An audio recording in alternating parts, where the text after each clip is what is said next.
Hello everyone and welcome to Sinful Gaming. I hope you're all doing well, I hope you're all staying safe, and most of all, I hope you're all fighting that war against the grey.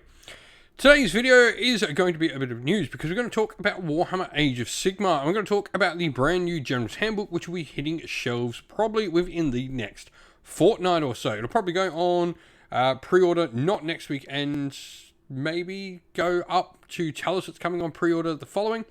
Who knows? It should be soon. They're releasing an article. They say very soon this is going to be coming out. But I wanted to talk a little bit about this because it's continuing down a path. There are some good things in this, I should say, to begin with. And I generally like to be a positive person. There are some things I really don't like about how the Generals Handbook has turned out. And I think it has become something of Warhammer Age of Sigmar product I now am just going to miss. I have no intention of picking this one up based off the initial sort of thing. It doesn't really do anything for me anymore. And let's talk about why. Because I think that's really important. And I know I'm not the only one that feels like this. I've got many people in my local gaming groups that feel the same about the Generals Handbook. And what it's sort of become. It's not what it used to be. And I think it's lesser for it. Well, it is lesser. There's nothing that can be said. It's a much smaller product than what it used to be. And so we have, first of all, the big thing, and I am a massive positive on this, is yearly Generals Handbook. Let's start with the positives. Like, going back to a year is massive. This dramatically reduces the expenditure on books that we're having to buy. I really did not like the idea of having to pay $160. Or it was like more than that. It was like $170, $180 in Australia to just play the game with the current Generals Handbook. So much and so, I have not bought the last two of them. Because I play a lot of games and I don't think I get enough value out of that when I compare to other systems that give me free battle plans and stuff like that. And, you know, I've got the core rulebook, there's plenty of battle plans in there. I've also got the Path to Glory campaigns, and the open war generator does enough for me. Now, this season is going to focus on wizards, and this is where we start to go into things I'm not particularly fond of. I don't like this focus on particular things. I think when the monster one happened, it was okay. It definitely had some issues, but most armies have monsters, and the armies that don't, you sort of could include them, or there were ways. It was okay, and I can understand I don't play KO, so I never really got a look at it from that aspect. But the more I've played this over the other seasons, the more I've sort of not enjoyed this particular thing. I think Monsters definitely ran its tooth and ran long in the tooth at the end of the edition. And yeah, I was not a fan of the season where we had infantry that was not about infantry at all, but about killing infantry.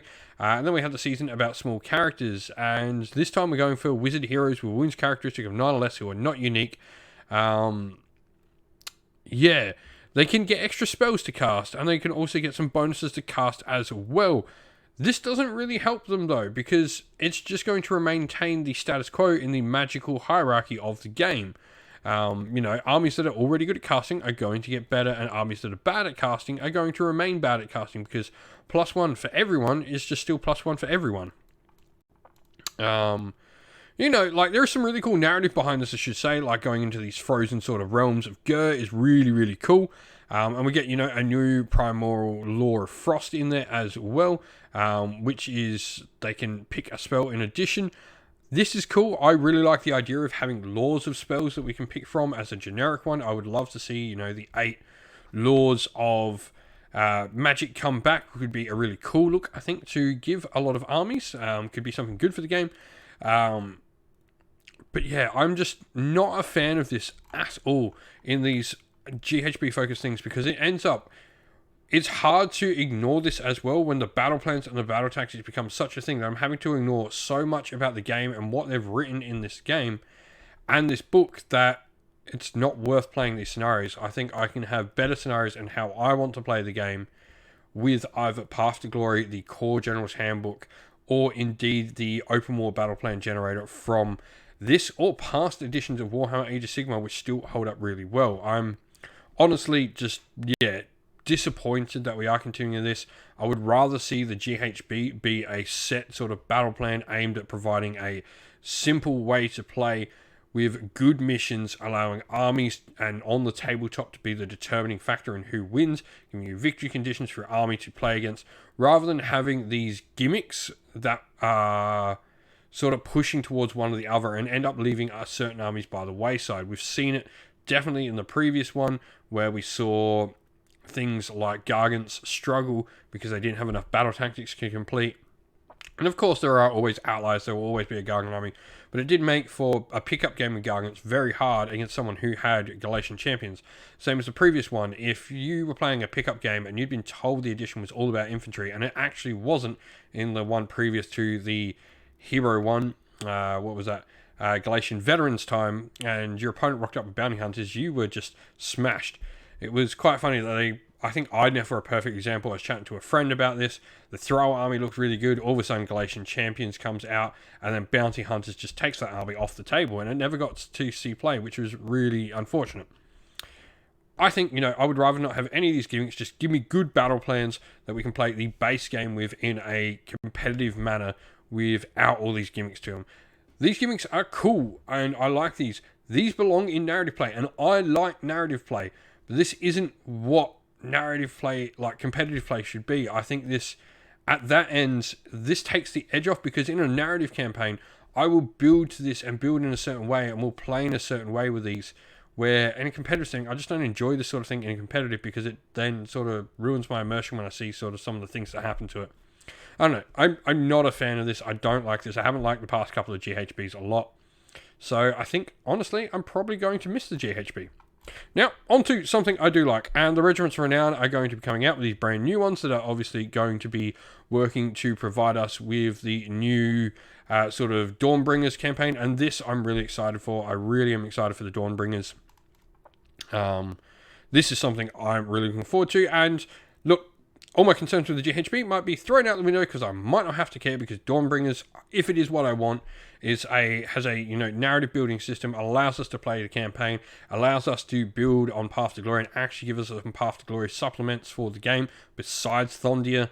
I'll be really, really happy. So these are all going to come out. I really want to get the Flesh Eater Court ones. I enjoyed painting my latest Flesh Eater Court's Warband for Warcry.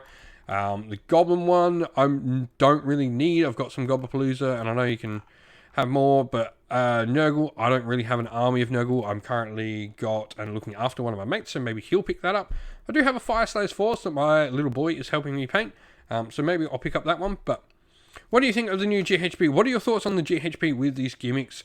I'd love to know your thoughts, because yeah, I'm pretty down on it all, to be honest. I'm not a fan. I haven't been enjoying playing Age of Sigmar with the GHBs. I've been avoiding them a lot, and I think it's hurt my overall enjoyment of the game in that sort of manner, that I don't go to tournaments anymore because I don't want to play with the GHB. But let us know your thoughts down in the comments below. And so that is the end of the video. Thank you all for watching. We hope you enjoyed it. If you did, please don't forget to leave a like and subscribe to the channel. If you'd like to come chat more with me, we have a Discord server for the channel, and that is linked down in the video's description. Also linked down in the video's description are the best ways to help support the channel. This is either via Patreon or YouTube members using one of our affiliate links and codes down there, like Baron of Dice, Gap Games, or Mithras Games, or by supporting us directly on Patreon or YouTube members.